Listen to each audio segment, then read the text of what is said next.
Hello guys, আমি Dipen. Welcome back to my channel Deep exclusive. So এখন আমি এই ভিডিওর মধ্যে অবশ্যই কথা বলবো টেক্কাকে নিয়ে, এবং তার সঙ্গে সঙ্গে এমন একটা বিষয়কে নিয়ে কথা বলবো যে বিষয়টা সত্যি বলতে দারুণ একটা বিষয়।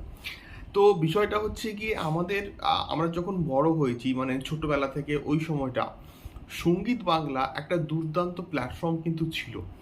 এবং সেই সময় আমরা টিভিতে সঙ্গীত বাংলা দেখতাম, এবং সঙ্গীত বাংলাতে ওই যখন গানগুলো আসতো বা ট্রেলার বা টিজার যখন যা খুশি আসতো, আমরা অপেক্ষায় থাকতাম যে কখন ওই রকম গান আসবে বা ওই রকম ট্রেলার আসবে বা টিজার আসবে।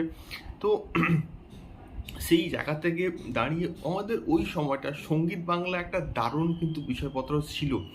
সঙ্গীত বাংলার বর্তমান সময়ে হয়তো মানে অতটাও হয়তো চল নেই, বাট রিসেন্ট টাইমে সঙ্গীত বাংলায় যে ফেসবুক পেজ, সেখান থেকে কিন্তু প্রচুর কিছু কিন্তু শেয়ার করা হচ্ছে, এবং একটা দুর্দান্তভাবে কিন্তু প্রমোশনস করা হচ্ছে। কার না? অবশ্যই টেক্কার। তো টেক্কা গতকাল কিন্তু একটা পোস্টার এসছে, এবং সেই পার্টিকুলার পোস্টারটার ব্যাকগ্রাউন্ড স্কোরটা বেসিক্যালি আমার ব্যাপক লেগেছে, দুর্দান্ত কিন্তু হয়েছে। এবারে সঙ্গীত বাংলা কিন্তু যে অফিসিয়াল যে ফেসবুক পেজ, সেখান থেকে কিন্তু ওই পার্টিকুলার যে মোশন পোস্টার সেটাকে কিন্তু শেয়ার করা হয়েছে। আমি এটাকে মোশন পোস্টার বলবো না, এটাকে জাস্ট একটা পোস্টার বলবো, তার সঙ্গে একটা ব্যাকগ্রাউন্ড স্কোরকে জাস্ট অ্যাড অন করা হয়েছে, তাছাড়া আর কিন্তু কিছুই নয়। এবার পোস্টারটা ডিজাইনিং, প্রেজেন্টেশনস, এই বিষয়পত্রগুলো কিন্তু ব্যাপক হয়েছে, যার ফলেই পোস্টারটা ওই ব্যাকগ্রাউন্ড স্কোরের সঙ্গে মানে মানে দারুণ কিন্তু লাগছে। এবং তার সঙ্গে সঙ্গে রুক্মিণী মৈত্রের যে ব্যাপক একটা লুক, যে ইম্প্যাক্টফুল লুক, এবং সে এইরকম ক্যারেক্টার আগে করেনি। তো এই এই যে বিষয়পত্রটা, টেক্কার ওই পার্টিকুলার যে পোস্টার তাকে একটা অন্য মাত্রা কিন্তু দেয়। তো এই আমাদের গতকাল কিন্তু আমি একটা ভিডিও করছিলাম, এবং সেখানে মানে বলছিলাম যে এসবিএফ চিনসুরা মিলন, সেখান থেকে কিন্তু এটাকে শেয়ার করা হয়েছে।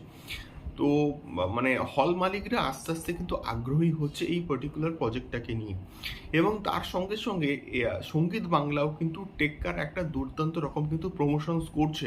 তারা এই পার্টিকুলার যে পোস্টটা তাকে শেয়ার করছে, এবং প্রচুর মানুষ ওই পার্টিকুলার পোস্টটাকেও আবার শেয়ার করছে। মানে দেবদার পোস্টটাকে তো শেয়ার করেছেই, সঙ্গীত বাংলা যে পোস্টটা তাকে মানুষ শেয়ার করেছে। তাহলে জাস্ট দেখো সঙ্গীত বাংলাকে কত মানুষ এখন অবধি ফলো করে। তো এই একটা দারুণ বিষয়। টেক্কার একটা ইনডাইরেক্টলি কিন্তু প্রমোশনস হচ্ছে কন্টিনিউয়াসলি, যেটা টেক্কার পক্ষে অ্যাটলিস্ট ভালো। এবছরের পুজোর সব থেকে বড় রিলিজ টেক্কা, এবং biggest thriller of the year, এটা দেবদা কিন্তু প্রমিস করেছে। দেখা যাক এক্স্যাক্টলি কী হয়, বাট এই প্রমোশনসগুলো কিন্তু প্রচণ্ড ভালো হচ্ছে বলে আমি অ্যাটলিস্ট মনে করি। দেখা যাক কেমন হয় টেক্কা পুজোতে, কতটা বক্স অফিস কালেকশন করতে পারে দেবদার টেক্কা, এটাই কিন্তু দেখার মতো বিষয়পত্র হবে। তোমাদের কি মতামত অবশ্যই কিন্তু কমেন্ট করে শেয়ার করতে পারো। দেখা হচ্ছে পরবর্তী ভিডিওতে। টাটা।